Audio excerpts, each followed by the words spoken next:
Hello everyone, welcome to my another mini blog.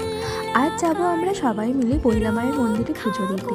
আমরা চলে এসেছি মন্দিরে। এখানে অনেকগুলো ভোগের দোকান ছিল, তার মধ্যে থেকে একটি দোকানে গিয়ে আমরা ভোগ নিলাম। আমাদের ভোগ নেওয়া হয়ে গিয়েছে মায়ের জন্য। এবার আমরা মন্দিরের সামনে যাব।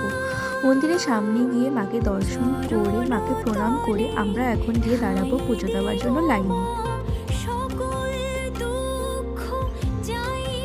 দাঁড়িয়ে পড়েছি আমরা লাইনে।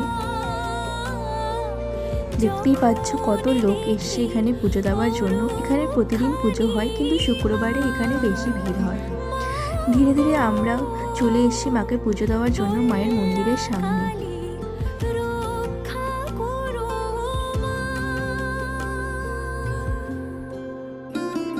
তারপর আমরা এখানে ফুল বেঁধে ধীরে ধীরে মন্দিরের ভেতরে প্রবেশ করলাম।